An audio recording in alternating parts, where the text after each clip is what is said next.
சொல்லியிருக்காரு, களத்தில் இருக்கவங்களை பற்றி பேசணும், நம்ம களத்தில் இல்லாதவங்க பேசுறாங்க. அதை களத்தில் இருக்கிறவங்க, ஈரோடு கடப்பாறை களத்தில் இருக்கிறவங்கள பற்றி பேசுவோம்.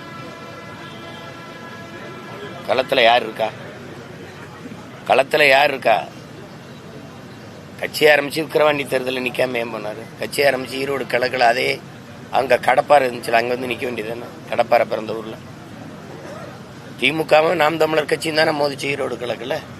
எல்லாரும் போயிட்டாங்களே. இந்தியாவை ஆண்டு கொண்டு இருக்க பாரதிய ஜனதா வரல, ஆண்ட அதிமுக வரல. களத்துக்கே வராதவர் களத்தை பற்றி பேசுறதா ரொம்ப நகைச்சுவையா இருக்கு. களத்துக்கு ஏன் வரல? 24 பாராளுமன்ற தேர்தலில் உங்க கொள்கை எதிரியை வீழ்த்த நீங்க எவ்வளவு களத்துக்கு வந்தீங்க? அதெல்லாம் சிரிச்சுட்டு போயிடணும், அப்படியே சிரிச்சுட்டு போயிடணும். தேர்தல் ஆணையம் ஒவ்வொரு தேர்தலின் போது செயல்பாடு தேர்தலை முன்னெடுத்த பல்வேறு நிலைகளை விழிப்புணர்வு பண்றாங்க. அதே நேரத்தில் பணப்பட்டுப்பாடாங்கிற விஷயத்துல தொலைவிடமா இருக்குங்கிற ஒரு கருத்து இருக்கு. தம்பிக்கிட்ட நான் ஒன்று கேட்கிறேன், தேர்தல் ஆணையம் விழிப்புணர்வா பண்றாங்கன்னு சொன்னீங்க. பல்வேறு இதில் விழிப்புணர்வு ஒன்று சொல்லுங்க. விழிப்புணர்வா கடந்த முறை தஞ்சாவூர்லயும் ஆர்கே நகர்லயும் அதிகப்படியா வாக்குக்கு காசு கொடுத்துட்டாங்க, அதனால தேர்தலை இடைநிறுத்தம் செய்யறோம்னு சொல்லிச்சு. அதிகப்படியா வாக்குக்கு காசு கொடுத்தாங்கன்னு அது ஒரு வார்த்தையை பதிவு பண்ணுது. அப்ப குறைந்த அளவு கொடுத்தா ஏற்குதா தேர்தல் ஆணையம் அப்படிங்கிற கேள்வி வருது. அதிகப்படியா கொடுத்ததுனால இடைநிறுத்தம் செஞ்சீங்க, மறுபடியும் தேர்தலை வச்சீங்க. எவர் காசு கொடுத்தாருன்னு தேர்தலை நிறுத்தினீங்களோ அவரே போட்டிட்டு வென்றுட்டாப்ல. அப்ப இந்த இடையில தேர்தல் நிறுத்தினால பயன் ஏதாவது இருக்கா? அப்ப நீங்க என்ன செய்யணும்? வாக்குக்கு காசு கொடுக்கிறவரை கண்டு உணர்ந்தால் 10 ஆண்டுக்கு தேர்தல் நிக்க தடைன்னு போட்டீங்கன்னா இந்த முறை ஒழிஞ்சிரும். நீங்க அதை விட்டுட்டு பறக்கும் படை, பரதேசி படை, இந்த படைன்னு உணர்ந்து நடுச்சாலையில் நிறுத்திக்கிட்டு எங்களை மளிகை கடைக்கு சரக்கு எடுக்க போறவன், அப்பாவை மருத்துவமனையில் சேர்த்துட்டு அழைச்சிட்டு வர போறவன், வீட்டுக்கு காய்கறி வாங்க போறவன் மறிச்சு காசை பறிச்சுக்கிறது. அங்க தொகுதிகள் அவன் கணக்கு இல்லாம கொடுத்துக்கிட்டு இருப்பான்.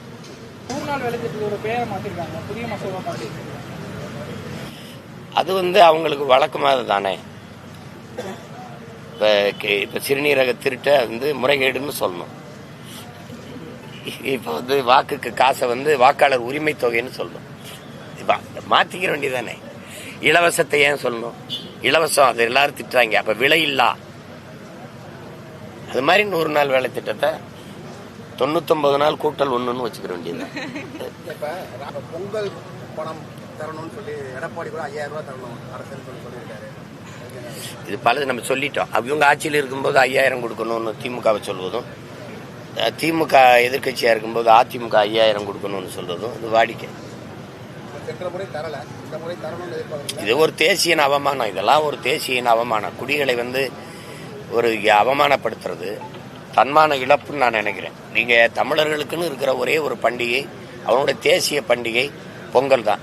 காலம்புறா உழைக்கிறான், ஒரு ஆண்டு முழுக்க உழைக்கிறான்.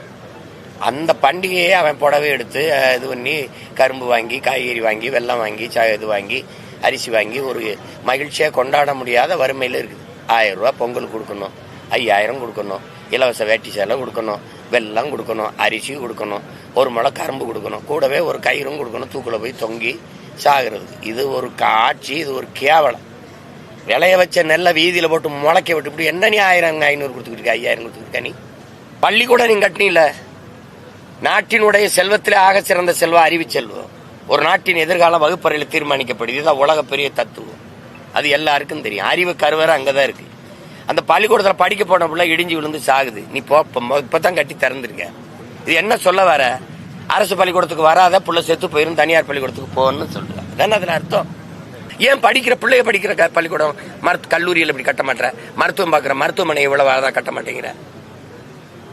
ஏதோ சுக காட்டுற எங்களுக்கு வளர்ச்சி வளர்ச்சி பாரு அப்படின்னு. விண்ணூர் நிலையத்தை பார்த்த உடனே ஏ அப்பா எங்கடா பறந்து போவான்? பல கோடிக்கணக்கான மக்கள் பசியோடு இருக்கும்போது பறந்து போ எங்கடா போறோம்? இப்ப ஒரே ஒரு முதலாளிகிட்ட கொடுத்துட்டா இண்டிக்கு ஒரே ஒரு முதலாளி. ஒரு நாடு 25 விழுக்காடு தனியார் முதலாளிகளை சார்ந்திருக்கலாம், 75 விழுக்காடு அரசு கையில் இருக்கணும், இல்ல 30 அல்லது 70. ரொம்ப கொடுமை விட 50 இருக்கணும்ல. ஒரே ஒரு முதலாளியை சார்ந்து நின்று அவன் 20 நாள் வண்டி இல்லை. இப்ப நான் எப்படி வந்தேன்? வண்டி இல்லை, ரத்து பண்ணி திடீர்னு நீத்திட்டேன். மதுரையிலிருந்து இப்படி ஒரு அவசரத்துக்கு வளர்ச்சினா ஒரு இடத்துல போய் ஒருத்தரை சந்திக்கணும்னா உடனே போகக்கூடிய வாய்ப்பு எங்க இருக்கு? 200 தொகுதிகளுக்கு மேல் வெற்றி பெறுவோம் அப்படின்னு நேற்று உதயநிதி சொல்லியிருக்காரு. 200 தொகுதியை வாங்கிடுவோம்னு சொல்றப்பல வெற்றி பெறுவோம்னா எப்படி வெற்றி பெறுவோம்? திமுகவுக்கு வாக்கு செலுத்தணும் மக்கள். எதனாலன்னு சொல்லு, ஏன்னு சொல்லு, ஒரு காரணம் சொல்லுங்க. மகளிர் உரிமை தொகை 1000 ரூபாய் இப்ப கூட கொடுத்துருக்காங்க. அதுக்காக நாட்டை விற்கிறத ஒரு 1000 ரூபாய்க்கு. ஒரு நல்ல ஆட்சிங்கிறது 1000 இல்ல, மாசம் 15,000 20,000 ஒரு தாய் அல்லது 5,000 10,000 ஈட்டி கொள்கிற வாய்ப்பை ஏற்படுத்தி கொடுப்பதுதான் மக்களுக்கான அரசியல். மக்களின் வாழ்வாதாரம் சார்ந்து மக்களின் நலன் சார்ந்த அரசியல். இப்ப 1000 ரூபாய் கொடுத்துக்கிட்டு இருக்க, எத்தனை ஆண்டு கொடுப்பேன்? நான் கேட்கறதுக்கு அண்ணன் கேட்கறது பரிசு. இப்ப 10 லட்சம் கோடியை நம்ம கடன் தொடுது, எத்தனை ஆண்டுக்கு கொடுத்துக்கிட்டே இருப்பீங்க? 2036 வரைக்கும் அவங்க ஆட்சி தான் சொல்லிட்டு இருக்காங்க. நீங்க 56 வரைக்கும் கூட ஆளுங்க சாமி, எத்தனை காலத்துக்கு கொடுப்பீங்க? இந்த காசை எங்க இருந்து எடுக்கிறீங்க? 1000 ரூபாய் கொடுக்குறீங்க, இளைஞர்களுக்கு தமிழ் மகன்னு கொடுக்குறீங்க, இது புதுமை பெண்ணுன்னு கொடுக்குறீங்க, இது கொடுக்குறீங்க, எங்கிருந்து அந்த காசை எடுக்கிறீங்க? நீ அத்தியாவசிய தேவையில்லை மின் கட்டணத்துல உயர்த்தி விட்டுட்ட, நீ சொத்து வரியை ஏற்றி விட்டுட்ட. நான் வாடகைக்கு வீட்டில் குடியிருக்கேன், அவன் அந்த வீட்டு உரிமையால அவன் காசுல இருந்து கட்டுவானா, என் வாடகை உயர்த்தி அந்த வரியை கட்டுவானா? இந்த கேள்விக்கு பதில் சொல்லு. நீ வாழவே முடியாத அளவுக்கு எல்லா பொருளின் விலையும் ஏற்றி விட்டு 1000 ரூபாய் கொடுக்குறேன், 1000 ரூபாய் கொடுக்குறேன். ஒரு அம்மாவையெல்லாம் பேச விடுறாங்க. அந்த 1000 ரூபாயை வச்சு நான் 2 ஆடு வாங்கினேன், இன்னைக்கு 400 ஆடுகளா பெருகி இருக்குது, நான் 2 பசுமாடு வாங்கி விட்டுருக்கேன். 1000 ரூபாய்க்கு பசுமாடு வாங்கிடுவீங்களா? ஏண்டா சொல்றவன் பைத்தியக்காரன், பக்கத்தில் உட்காந்துருக்கேன் பைத்தியக்காரன், கேடு கெடுக்கவும் பைத்தியக்காரன் நினைச்சுக்கிட்டு என்ன இப்படி? தூய சக்தி யாரு சார்? திமுகவா பிஜேபியா? இந்த தூய சக்தி யாரு? ஒவ்வொரு தேர்தல் வரும்போது எல்லாமே தூய சக்தி ஆயிரும். சலவைக்கு போட்டு வாங்கிட்டீங்கன்னா, வெளுக்கு போட்டு வாங்கினீங்கன்னா தூய சக்தி தீய சக்தி. அதெல்லாம் எதனால இது தீய சக்தி? எதனால தீய சக்தி? அது என் தம்பிக்கு இப்பதான் தெரிய வருதுங்கிறத நினைக்கும் போது வியப்பா இருக்கு. அவரே 21ல ஓட்டு போட்டேங்கிறது சொல்றாருல, என் ஓட்டையும் உங்க ஓட்டையும் வாங்கி நம்மளை ஏமாத்திட்டாங்க. அப்ப தெரியலையா தீய சக்தின்னு? அம்மா ஜெயலலிதா சொன்னாங்க, ஐயா எம்ஜிஆர் சொன்னாங்கன்னா அவங்க அப்பவே சொல்லிட்டாங்க. அது ஏன் இப்பதான் அவருக்கு நினைவுக்கு வருது? இவர் வாக்கு செலுத்தும் போது ஏன் வரல? திமுகவின் கொள்கைக்கு ஓட்டு போடுறாங்களா? யாராவது சொல்லுங்க தம்பி. திமுகவின் கொள்கைக்கு ஓட்டா, அதிமுகவின் கொள்கைக்கு ஓட்டா, கொடியில அண்ணா இருக்காரு, எம்ஜிஆர் இருக்காரு, அதுக்கு ஓட்டா? நீங்க கொடுக்குற நோட்டுக்கு ஓட்டு. அப்படி பார்த்தா இங்க யாருக்கும் ஓட்டு இல்லை, காந்திக்கு தான் ஓட்டு. ஏன்னா நீங்க கொடுக்குற நோட்ல காந்தி இருக்காப்ல, அந்த நோட்டுக்கு தான் ஓட்டு. இது நாங்க கழக ஆட்சியில குடும்ப தலைவிக்கு 1000 ரூபாய் கொடுத்தோம், உரிமை தொகை கொடுத்தோம். என்ன 1000 ரூபாய் ஒரு உரிமை தொகை? அதுவும் கலைஞரின் உரிமை தொகை. அவருக்கு என்ன அதுல உரிமை தொகை? அவர் பரம்பரை சொத்து, ஏதோ சேர சோழ பாண்டியர் பரம்பரை, அதை வித்துட்டு கொண்டாந்து கொடுத்தீங்க. ஏன்னா கருப்பு சாப்பிட வந்திருக்கீங்க, எதுவும் புரியுதா? 200 இடம் ஜெயிக்கணும்ல.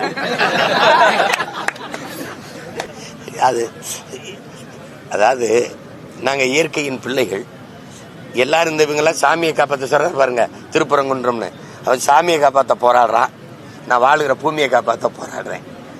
அது காசு பணம் காரு பங்களா எல்லாம் வாழ வைக்காது, காத்து நீர் சாப்பாடு இதான் வாழ வைக்கும். அதனாலதான் நான் அதை நோக்கி போராடுறேன். எனக்கு 4 எதிரி, என் தம்பிக்கு ஒரே ஒரு வில்லன், எனக்கு 4 வில்லன். திமுக, அதிமுக, பாரதிய ஜனதா, காங்கிரஸ்.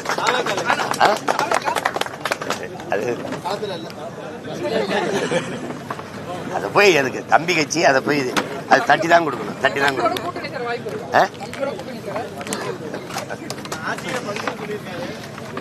இங்க பாருங்க, அவங்களுக்கு எல்லாம் பெரியார், எனக்கு என் இனத்தின் முன்னோர்கள் எல்லாரும் பெரியார். நான் அவங்களுக்கு ரொம்ப தூரம். அவங்க திராவிடர்கள், நாங்கள் தமிழர்கள். அவங்களுக்கு புரியுதா? அவங்களுக்கு அவங்க ஓட்டுக்கு காசு கொடுப்பாங்க. நான் என்ன சொல்லுவேன், அம்மா நீ நோட்டை வாங்கிட்டு ஓட்டை வைக்கிறம்மா, அந்த ஓட்டை வாங்கிட்டு நாட்டை வைக்கிறாம்மா, அது கூடாதுமா. எங்களுக்கு கொள்கையில 2000 கிலோமீட்டர் வித்தியாசம். பெரியாருக்கு ஓட்டுருக்கா? பெரியார் கோட்பாட்டை சொல்லி ஒரு நல்ல வீரமுக்கு ஆண்மக்கள். அவர் பெரிய தத்துவ அறிஞர், பெரிய சாக்ரட்டிஸ், அவர் பெரிய எங்கல்ஸ். பெரிய அரசியமா திட்டாயா, அவனுக்கு போடாத அப்படின்னு சொல்லி வாக்கு கேட்க ஒரு தலைவர் கண்டு